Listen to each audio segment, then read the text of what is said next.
शीत दिन आसवा मात्रे फ्रेश मटर छुई को समस्तंकर अपेक्षा थाए। एबे तो मार्केट रे भी सस्ता हो गलानी। ए मटर छुई रु आपण माने मटर आलू तरकारी बनैथिबे, घांट किंबा खटारे मिसई खाइथिबे। आज किंतु आमे बनेबा मटर छुई आलू रु एकदम नुआ जबरदस्त तरकारी। ए तरकारी आगरे छतु पनीर तरकारी भी फिका लागिबो। वीडियो को शेष पर्यंत देखंतु। रेसिपी पसंद आसले प्लीज वीडियो को गोटे लाइक करंतु, निश्चय गोटे शेयर करंतु। चैनल ले नुआ थिले प्लीज चैनल को सब्सक्राइब करंतु। जय जगन्नाथ। मु सस्मिता आपण समस्त को स्वागत करुच्ची सस्मिता स्टार किचन को। आज तरकारी बनेबा पई प्रथम हमको मटर छुई दरकार। मु 250 ग्राम रो मटर छुई नेची। छुई को छड़े सारिबा परे भलो भाबरे धोई नेची। गिनारे भी देखेली देखंतु एतिकी मटर छुई। एतिकी मटर छुई सहित मु दुईटी मीडियम साइज रो आलू नेची। आलू रो चोपा छड़ी काटी सारिबा परे पानी रे पकई रखिबे, आलू कला पड़िबो नाही। एबे आमे ग्राइंडर जार नहीं रखिथिबा मटर छुई को दे दबा। आधा इंच रो अदा गोटे कंचा लंका दबा। आपण जेतिकी राग खाइबे सेही हिसाब रे कंचा लंका देबे। आधा चमच कंचा जीरा दबा। 2-3 चमच पानी दे मटर छुई को बाटी आनिबा। फाइन भाबरे बाटी आनिबा। जदि अल्प खदड़ अंश रहि जिवो ताहले भी चलिबो। एबे एई मटर छुई बटा को आमे गोटे बड़ बोल को दे दबा। ग्राइंडर जार रे 1-2 चमच मटर छुई बटा रखि नबा। काहे कि रखिबा से कथा आपण मानको परे म जणाइबे। एबे ए मटर छुई को देखि स्वाद अनुसार आमे लूण दबा। आधा चामच रु भी कम हळदी गुंड दबा। भलो भाबरे मिसई नबा। दर्शक बंधु जदि आपण माने फेसबुक पेज रो वीडियो देखुतबे दया करी फेसबुक पेज को फॉलो करिवे। भलो भाबरे मिसई सारिबा परे मटर छुई को बाइंड करिबा पई आमे 2 बड़ चामच बेसन दबा। 250 ग्राम रो मटर पई 2 बड़ चामच रो बेसन देबे। अधिक बेसन देबे नाही, नहले तरकारी रो बेसन रो टेस्ट आसीबो, मटर छुई रो टेस्ट आसीबो नाही। भलो भाबरे मिसई नबा। ए मटर छुई बटा को आपण माने बेसी पानी करिवे नाही। तापरे आमे एमिति गोटे असारिया प्लेट नबा। से प्लेट रे अल्प तेल लगे भलो भाबरे ग्रीस करनबा। एमिति प्लेट तो समस्तଙ୍କ पाखरे थिबो। तापरे गळेई रखितिबा बेसन मटर छुई बटा को आमे प्लेट रो चारि पट को दे दबा। देखंतु जेमिति मु देई देली आपण माने ठीक सेमिति दे देबे। टिके हातरे टैप करनेबे जा द्वारा भलो भाबरे सेट हो जिवो। तापरे आमे गैस उपरे गोटे असारिया कढ़ाई रे किछि पानी गरम करिबा। पानी गरम हो जिबा परे आपण मानो पाखरे जदि स्टैंड थिबो स्टैंड रखि परिबे। जदि स्टैंड न थिबो ताहले एमिति गोटे गिन्ना भी रखि परिबे। गिन्ना भितरे अल्प पानी दे देबे। गिन्ना जमा हलचल हेबो नाही। ता उपरे प्लेट रखि आपण माने सिजे नै परिबे। ध्यान रखिबे कढ़ाई रे बेसी पानी देबे नाही। बेसी पानी देले प्लेट भितर को पानी आसी जिवो। मझिरे थरे चेक करी आपण अल्प पानी भी देई परिबे। एबे आमे मीडियम फ्लेम रे 10 रु 12 मिनिट ए मटर छुई बटा को सिझाई नबा। एपटे गैस उपर आमे कढ़ाई बसेबा। कढ़ाई गरम हो जिबा परे 2 छोट चामच तेल दबा। तेल गरम हो जिबा परे प्रथमे काटी रखिथिबा आलू को दबा। आलू रे आमे अल्प लूण अल्प हळदी गुंड दे दबा। गैस रो फ्लेम लो मीडियम रखी आलू को आमे कवर करी करी भाजी नबा। जहा द्वारा आलू आमर सिझी जिवो, हल्का भाजी जिवो। 2 मिनिट लेखाए आपण माने कवर करी करी आलू को लाल कलर हेला पर्यंत भाजी नेबे। 4 मिनिट परे एठी देखंतु आलू आमर लाल कलर ही आसलानी। आलू हल्का सिझी जाईची। मु 2 मिनिट लेखाए 2 थर कवर करने थिली। आलू एमिति भाजी लाल कलर हे गले तरकारी रे खाइबा पई भल लागे। आलू को आमे तेल रु बाहर करी आनिबा। आलू देखंतु केते सुंदर देखा जाउची। सेही तेल सहित आउ गोटे बड़ चामच आमे तेल दबा। तेल आपन को हिसाब रे आपन कम बेसी करी दे परिबे। आधा चामच जीरा दबा। गोटे तेजपत्र दबा। जीरा टिके फुटी जिबा परे आमे सेतरे गोटे मीडियम साइज रो प्याज दबा। प्याज को आपन माने पूरा छोट छोट करी काटी के देबे। ग्रेवी बहलिया हेबो। गैस रो फ्लेम लो मीडियम रखी प्याज को आमे हल्का लाल कलर हेला पर्यंत भाजी नबा। सेही भितरे तरकारी पई मसला बनेबा। मसला रे आमे आधा इंच रो अदा दबा। 10 रु 12 टी रसुण दबा। रसुण अधिक देबे, अदा कम देबे। 2टी मीडियम साइज रो टमाटो दबा।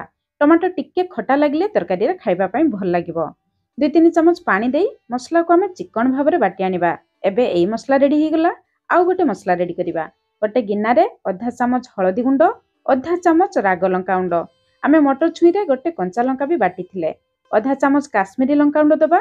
तरकारी रो कलर बहुत बढ़िया आसीबो। ऑप्शनल अछि, आपण चाहिले स्किप करि परिबे। आधा चामच जीरा गुंड दबा। आधा चामच धनिया गुंड, आधा चामच रो टिके कम गरम मसला गुंड। घर तयारी गरम मसला गुंड सेति पई मु अल्प देली। 3-4 चमच पानी देई मसला रो गोटे घोळ पानी बनेबा।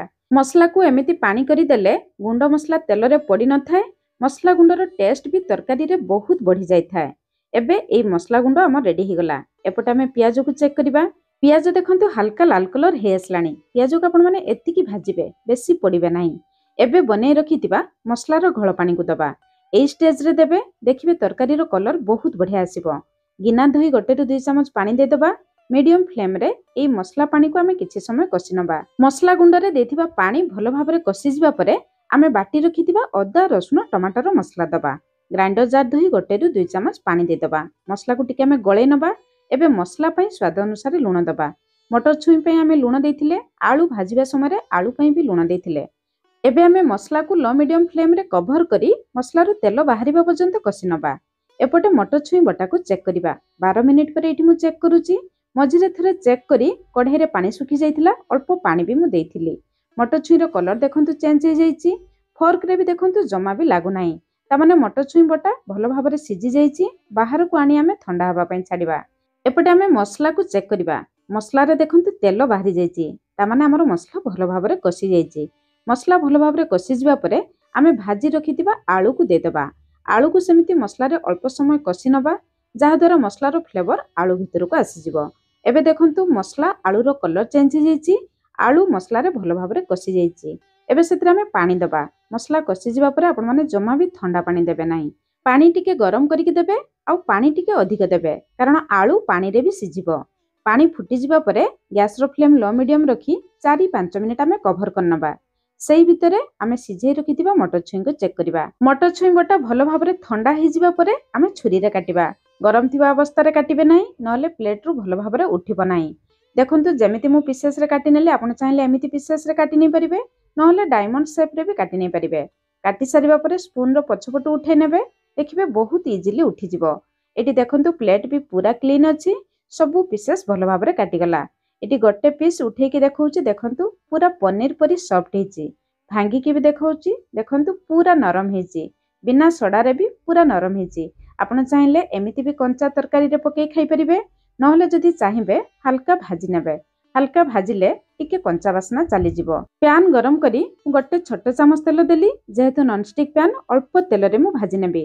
ଆପଣ ଚାହିଁଲେ ଏଇ ପନିର ପିସେସ୍ ଗୁଡ଼ିକୁ ଅଧିକ ତେଲ ଦେଇ ଛାଣିକି ବି ତରକାରୀରେ ଦେଇପାରିବେ, ନହେଲେ ମୁଁ ଯେମିତି ଅଳ୍ପ ତେଲରେ ଭାଜି ନେଲି, ଆପଣମାନେ ସେମିତି ଭାଜି ନେଇପାରିବେ। ସବୁ ପନିର ପିସେସ୍ ଦେଇସାରିବା ପରେ ମିଡିୟମ ଫ୍ଲେମ୍ରେ ଲାଲ କଲର୍ ହେଲା ପର୍ଯ୍ୟନ୍ତ ଆମେ ଭାଜି ନେବା, ଯାହାଦ୍ୱାରା ମଟର ଛୁଇଁର କଞ୍ଚା ବାସ୍ନା ଚାଲିଯିବ। ଏବେ ଆମର ଏଇ ମଟର ଛୁଇଁର ପନିର ପିସେସ୍ ପୁରା ରେଡି ହେଇଗଲା। ଏପଟେ ଆମେ ଝୋଳକୁ ଚେକ୍ କରିବା। 5 ମିନିଟ୍ ପରେ ଏଇଠି ଦେଖନ୍ତୁ ଝୋଳ ଭଲ ଭାବରେ ଫୁଟି ଯାଇଛି। ଝୋଳ ଟିକେ କମି ଯାଇଛି। ଝୋଳର କଲର୍ ଦେଖନ୍ତୁ କେତେ ସୁନ୍ଦର ଦେଖାଯାଉଛି। ଆଳୁକୁ ବି ଚେକ୍ କରିବା। ଆଳୁ ଦେଖନ୍ତୁ ଭଲ ଭାବରେ ସିଝି ଯାଇଛି। ଆଳୁ ସିଝିଯିବା ପରେ ଆମେ ଭାଜି ରଖିଥିବା ମଟର ଛୁଇଁର ପନିର ପିସେସ୍ ଗୁଡ଼ିକୁ ଦେବା। ଭଲ ବାସ୍ନା ପାଇଁ କିଛି କଟା ହୋଇଥିବା ଧନିଆ ପତ୍ର ଦେଇଦେବା। ସବୁ ଜିନିଷକୁ ଭଲ ଭାବରେ ମିଶାଇ ନେବା। ଏବେ ଆଉ ବେଶୀ ସମୟ ଆମେ ଫୁଟାଇବା ନାହିଁ। 2ରୁ 3 ମିନିଟ୍ लो ମିଡିୟମ ଫ୍ଲେମ୍ରେ ଆମେ କଭର କରିବା, ଯାହାଦ୍ୱାରା ସବୁ ମସଲାର ଫ୍ଲେଭର ମଟର ଛୁଇଁର ପନିର ପିସେସ୍ ଭିତରକୁ ଆସିଯିବ। 3 ମିନିଟ୍ ପରେ ମଟର ଛୁଇଁ ଆଳୁର ଏଇ ଜବରଦସ୍ତ ତରକାରୀ ପୁରା ରେଡି ହେଇଯାଇଛି। ତରକାରୀର ଫାଇନାଲ ଲୁକ୍ ଦେଖନ୍ତୁ, ତରକାରୀ କେତେ ସୁନ୍ଦର ଦେଖାଯାଉଛି। ଝୋଳ ଏତିକି ବହଳିଆ ରଖିବେ, ଗରମ ଭାତ ରୁଟି ସହିତ ଖାଇବା ପାଇଁ ଭଲ ଲାଗିବ। ନିଶ୍ଚୟ ଥରେ ବନାନ୍ତୁ। କେମିତି ଲାଗିଲା ନିଶ୍ଚୟ ଜଣାଇବେ। ଆଜି ପାଇଁ ରହିଲି, ପୁଣି ଦେଖା ହେବା ନୂଆ ରେସିପିରେ। ଧନ୍ୟବାଦ।